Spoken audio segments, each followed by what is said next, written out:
Olá, meus amores, como vocês estão? Vamos lá para mais uma aula de história? Vamos lá? Abram o livro de vocês, por gentileza, na página de número 277. Agora vamos falar sobre o Estado Novo. O que foi o Estado Novo, tia Luciana? Vamos descobrir aqui nessa aula de hoje, tudo bem? Vamos lá, página 277. De acordo com a Constituição, a eleição para presidente deveria ser realizada em 1938. Isso foi estipulado na Constituição de 1934. No entanto, em dezembro de 1937, olha o que aconteceu.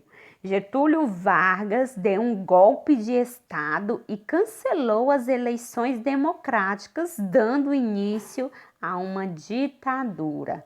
Esse regime político vigorou até 1945 e ficou conhecido como Estado Novo, tá? Tia Luciana, então, o que foi o Estado Novo, afinal, tá? O Estado Novo tá aí no slide, tá? O Estado Novo foi um período de governo iniciado com Getúlio Vargas, se estendeu entre 1937 e 1945. O definimos como uma forte ditadura que eliminou com os direitos políticos, cidadania e impôs ao país uma forte repressão, tá? Então, o Estado Novo foi isso, meus amores. Foi o período em que Getúlio Vargas governou de 1937 a 1945, tá? Em um regime conhecido como ditadura, tá? O que é a ditadura segundo o livro de vocês? A ditadura é uma forma de governo caracterizada por medidas autoritárias que limitam a liberdade de expressão e outros direitos dos cidadãos. Mais à frente a gente vai ver como que aconteceu essa limitação de expressão por parte das pessoas, né, dos cidadãos. Como que Getúlio Vargas impôs esse limite na forma com que as pessoas se expressavam, o jeito como que elas se expressavam, tá? Então, houve aí esse período de repressão no Brasil, tá bom? Conhecido como Estado Novo, tá? Foi um regime político brasileiro instaurado por Getúlio Vargas, tá? Entre os anos de 1937 a 1945, tá? Onde foi caracterizado pelo controle de poder e pelo autoritarismo, tá? No Estado Novo, Getúlio Vargas anulou a Constituição. Olha só o que ele fez numa forma de garantir aí esse autoritarismo dele, né? Esse controle de poder. Porque a intenção de Getúlio Vargas era fazer com que o poder, né, ficasse absolutamente em suas mãos. Ou seja, ele tomava as decisões sozinho, a população não tinha direito de opinar, ou seja, não era uma democracia, a população não tinha participação política, não tinha liberdade de expressão, tá? No Estado Novo, Getúlio Vargas anulou a Constituição, fechou o Congresso Nacional e acabou com os partidos políticos. O presidente passou a adotar medidas autoritárias sem consultar a população. Aquilo que a tia Luciana tinha falado, né? A democracia, tchau democracia. Agora, o que estava vigorando aqui no nosso país era o quê? Era a ditadura, o Estado Novo. Getúlio Vargas, ele mandava e desmandava, entendeu? Sem ter interferência de ninguém. Nesse regime, havia uma forte centralização de poder, Ou seja, Getúlio Vargas tomava a maioria das decisões por conta própria e sem consultar outros políticos.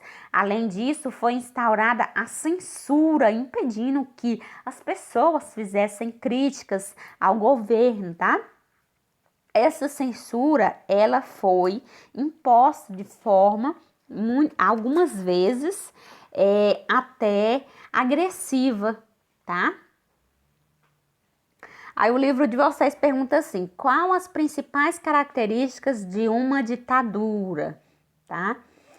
Meus amores, a ditadura é uma forma de governo autoritária que prejudica a autonomia dos cidadãos, limita os nossos direitos, exclui o povo das decisões, né, que são do próprio interesse da população, tá?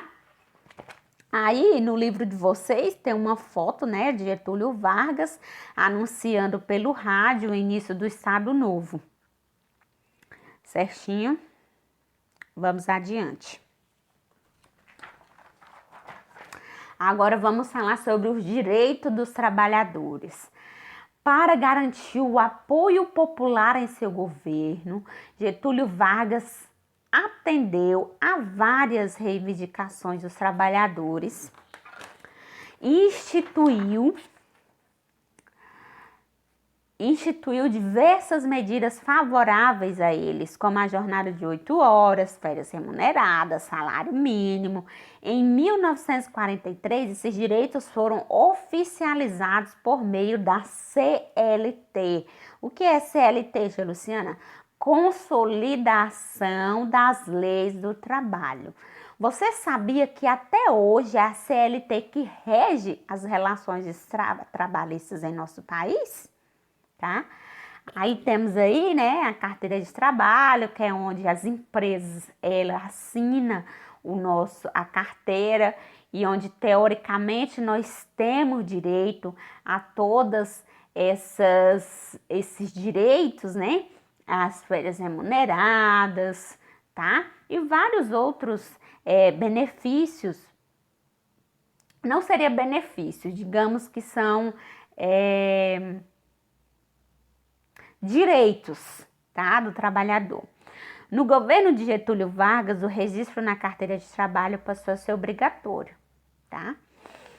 Os sindicatos, ao mesmo tempo que aprovou medidas a favor dos trabalhadores, Getúlio Vargas também impôs algumas leis que buscavam controlar mais de perto as relações trabalhistas. Os sindicatos, por exemplo, que eram associações regidas para a defesa dos trabalhadores, passaram a ser obrigatoriamente vinculados ao governo. Aí nós temos mais uma iniciativa, tá, de Getúlio Vargas para controlar todas as áreas da sociedade. Tia Luciana, Getúlio Vargas, ele é conhecido como o presidente que criou as reformas trabalhistas, né, que instituiu o direito dos trabalhadores, nos dando direito, né, a várias medidas que são favoráveis a nós. Sim, Getúlio Vargas, ele foi o responsável, tá, por criar os direitos dos trabalhadores, né, coisa que nós podemos usufruir hoje. No entanto, tá, a forma dele de governar o país era autoritária, era ditatorial. Ele queria tudo ao seu alcance, todas as áreas da sociedade, ele tinha influência de manipular. E era isso o que Getúlio Vargas fazia, tá?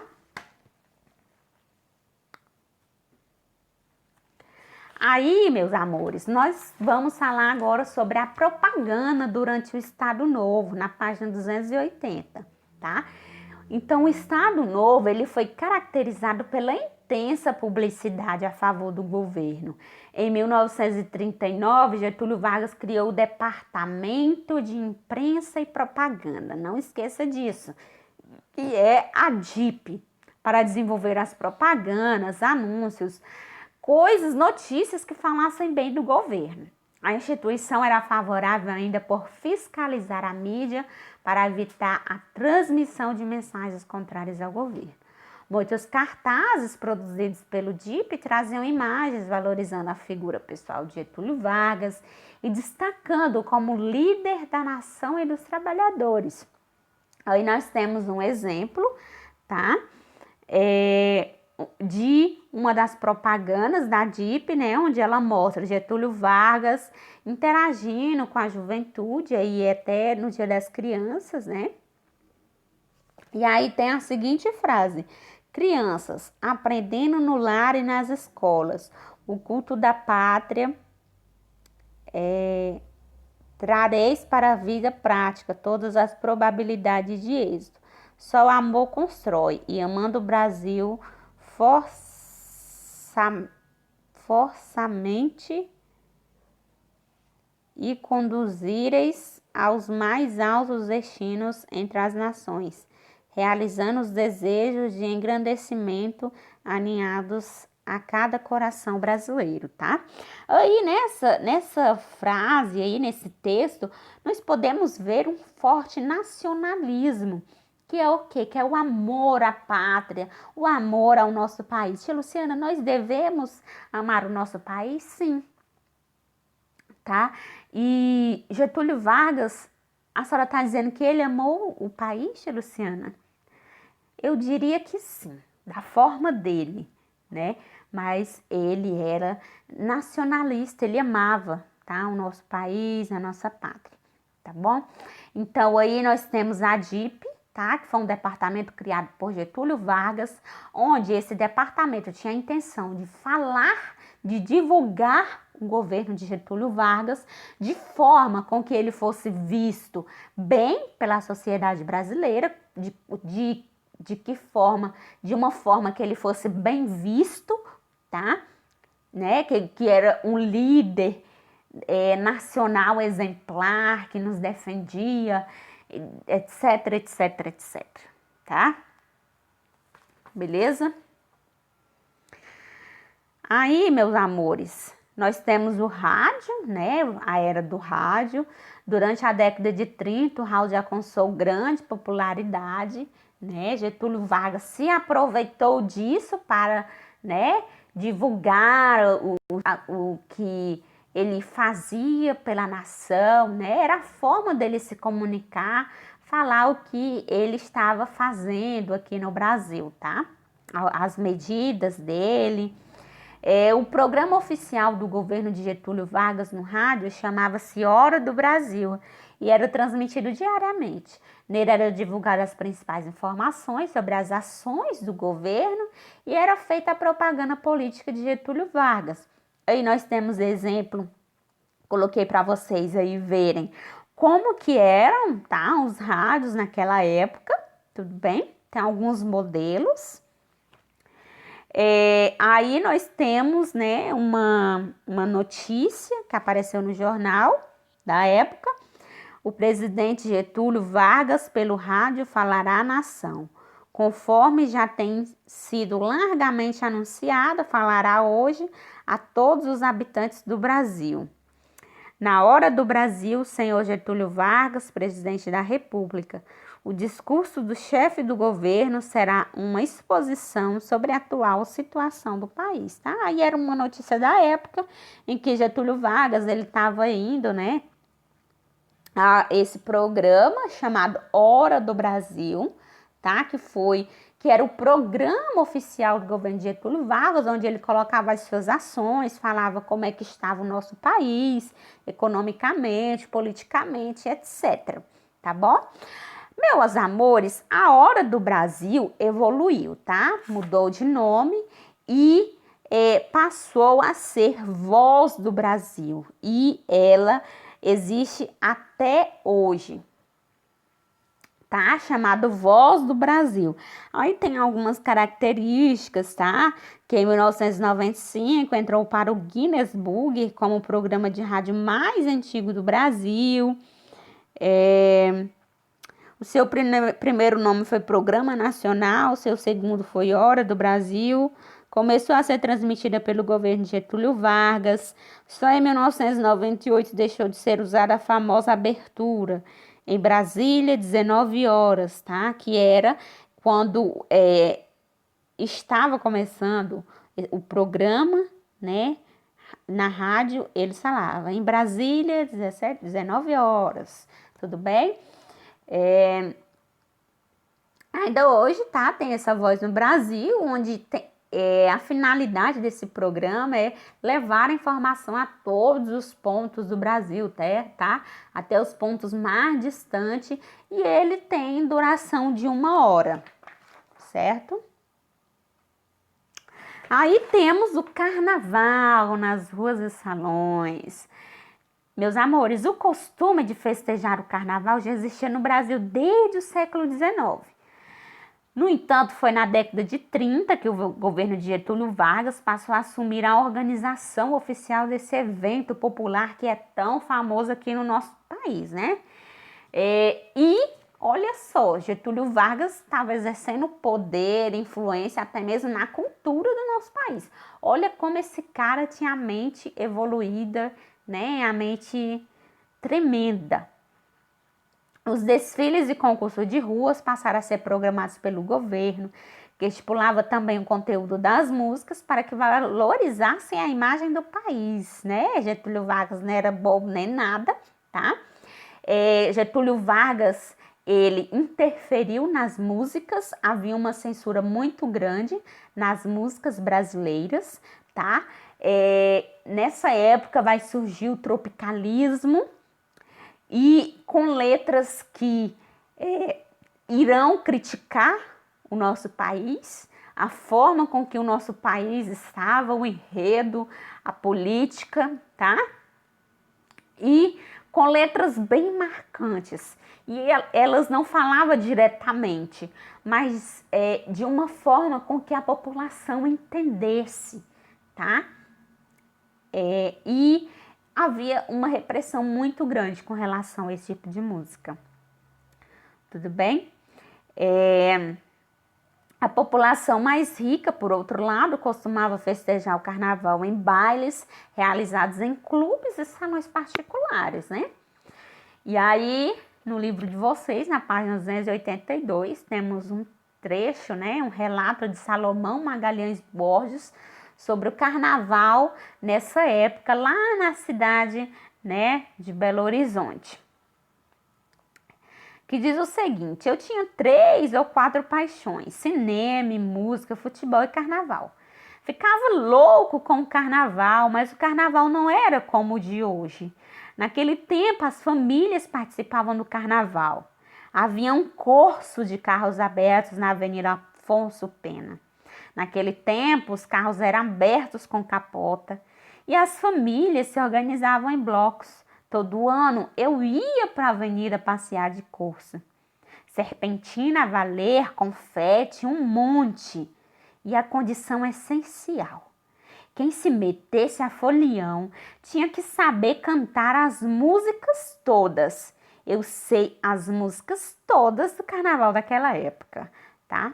Olha aí que texto magnífico, né? De Salomão Magalhães Borges sobre o carnaval aí na época da ditadura. Tudo bem? Então, finalizamos mais uma de nossas aulas. Espero que vocês tenham gostado. Beijos e até a nossa próxima aula. Beijinhos. Fiquem com Deus.